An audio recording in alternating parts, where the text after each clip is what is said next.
Leaving Japan wasn't an escape, it was an extraction. He didn't come home healed. He came back carrying everything that couldn't be buried there. People thought he was fine because he didn't flinch, because he didn't cry, because he kept his tone even. But nothing inside moved. Not excitement, not fear, not pain. He didn't feel strong. He didn't feel. It wasn't peace, it was a vacancy. When you've absorbed enough damage, your body stops flagging it. Not because it's gone, but because you accepted there's no point reacting anymore. You get good at the act, just enough eye contact, just enough responses, just enough effort to keep others from checking in. He memorized his script, used the right phrases, avoided the topics that might slow the room down. He wasn't trying to deceive, he just knew people didn't want the real answer. They want signs of progress, even if you're keeping your head above water. So, he gave them what they wanted and kept the collapse in a file no one could open. They sat at the same table, asked the same dishes, laughed at the same kinds of jokes. But everything underneath had changed. He wasn't present. He was studying the exits, calculating how long he needed to stay before it seemed rude to leave. There was no argument, no loud disruption, just a quiet space between people who didn't know what to ask anymore. He gave them the version of himself they recognized, because it was easier than explaining the one they raised and lost. People mistake numbness for peace. They think if you don't flinch, you must be fine. If you don't cry, you must be strong. But numb doesn't mean healed. It only means the body was stopped sending alarms because it's tired of ringing them. Psychologists calls this emotional blunting. When pain is constant, the nervous system learns to conserve energy. It stops signaling distress. Outwardly, you look composed. Inside, you accepted the reacting changes nothing. Numbness is not freedom from pain, it's a ceasefire. And like any ceasefire, it can break at any time. History echoes the state. Soldiers returning from long campaigns often spoke in flat tones. They carried memories that no longer triggered visible reactions, but the weight remained. Families sat at tables with them, mistaking silence for normalcy, not realizing the battle had only gone underground. Same is true here. He returned to the same table, the same routines, but nothing inside moved. The danger of numbness is subtle. Because you're not breaking down, people assume you're better.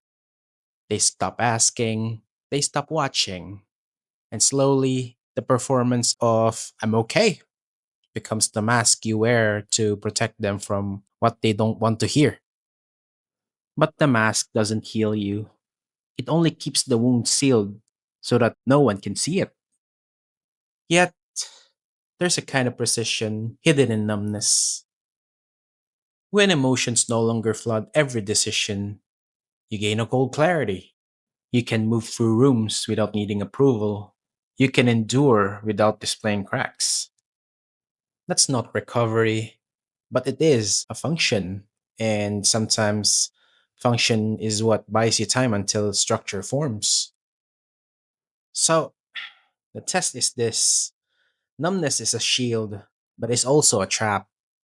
It keeps you intact long enough to survive. But if you mistake it for healing, you will never move past survival. The question to leave with: when your body stops reacting, will you use the numbness as a framework to build on, or will you accept it as your final fate and call it peace?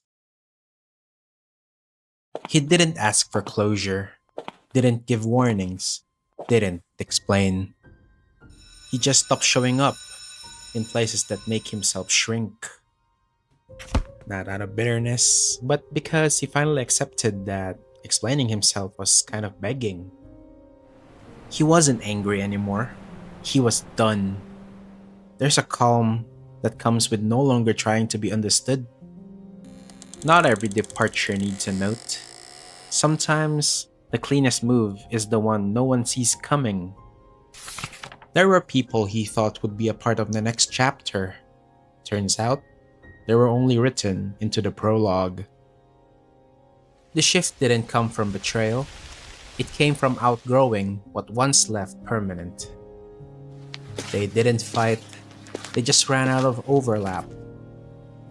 What connected us stopped mattering. What mattered never connected us. Some exits don't need drama, they just need time and enough clarity to stop forcing old times to hold new weight. He didn't slam it, he didn't lock it. He just stopped standing in the room. Some still call, some still wonder, some still think he might return.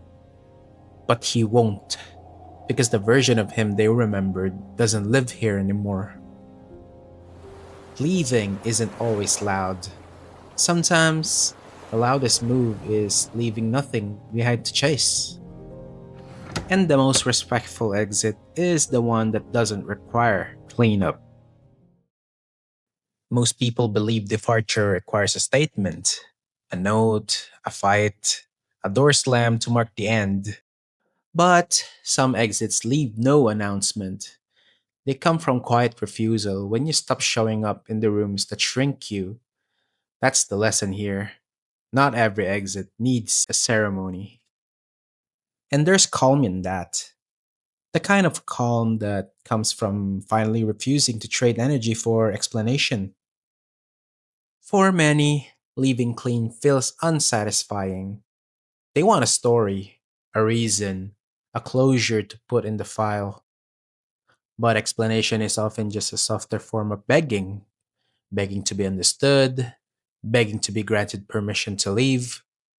True exists don't ask, they simply occur. History offers parallels. Think of spies who vanish mid assignment, leaders who fade into exile, artists who releases their last work and never return to the stage. Their departure didn't come with applause or drama. It came with absence. And in that absence, power grows.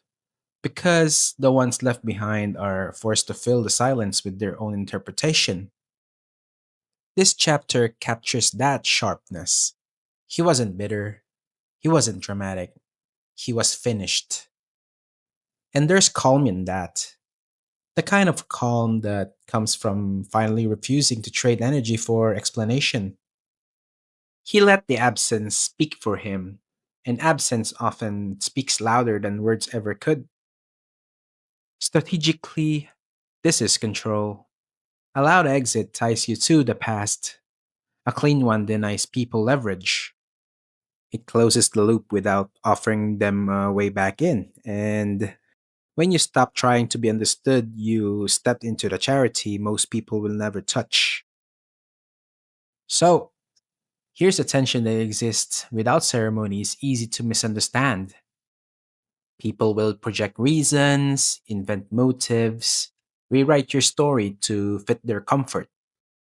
But the truth is simple. You left because you were done.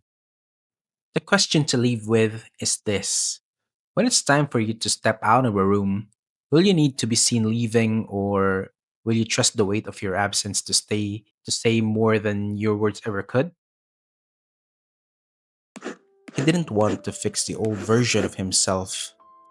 He wanted to erase the coordinates, not because he hated who he was, but because every part of that structure was designed for someone he no longer trusted to lead. The plan, the voice, the pace, all came from pressure, from reaction, from survival. So, he stopped patching. He dropped the map they gave him, and he drew one where the destination was built around who he had become, not who he once tried to be. People talk about rebuilding like it's noble, like putting the broken pieces back together proves something. But sometimes, the structure was wrong to begin with. He didn't want to return stronger. He wanted to stop returning altogether. There's no pride in rebuilding a house that never made space for you to breathe. Peace without foundation is just a pause before the next collapse. So, he walked past the rubble, not because he didn't care, but because he knew what stood there was never designed with himself in mind. Not everything from the past was useless. Some strategies worked, some reactions taught him speed, some mistakes made him sharper. But he wasn't going to build a future that required the same pain to justify it. So, he stripped the method, kept the core, redrew the frame. No monuments to failure, no altars to old wounds. Just a new layout, clean enough to move in without bringing the past in boxes. When something breaks, the common advice is to rebuild, pick up the pieces, restore what was lost. But some damage runs deeper than repair. And when the foundation itself is flawed, rebuilding only traps you with the same blueprint. That's the core of this chapter. You don't rebuild, you redraw. In psychology, this links to cognitive reconstructing. It's not about fixing the old pattern, it's about designing a new one. Instead of asking, how do I get back what I had? You start asking, what's the system made me lose it in the first place? The shift changes everything. Because repair still honors the old frame, redrawing creates a new map altogether. History shows this pattern too. After cities are destroyed by war, the strongest nations don't just restore what stood before. They redesign new roads, new architecture, and new defense lines. They use destruction as data. What failed becomes instruction. That's not sentimentality, that's strategy. The same applies internally. When identity cracks, rebuilding the old self only reactivates the weakness that caused the fall. Redrawing means constructing a version of yourself that never needed that fragility to begin with. It's not about getting back to who you were, it's about building someone that the old version could never reach. But there's a tension here. Redrawing requires letting go of nostalgia, the comfort of who you used to be, even if that version was miserable. Most people fail here. They rebuild because they want familiarity. They want to feel safe again, even inside the same flawed structure. Redrawing demands colder courage, the ability to lose everything familiar for something that might not exist yet. Strategically, this mindset is lethal in the best sense. It means every collapse becomes raw material. Every mistake turns into an architectural sketch. You stop fearing ruin because you know how to redesign from the debris. So, the question is this: when your life fractures again, and it will you reach for the pieces to rebuild, or will you take the chalk and redraw from zero?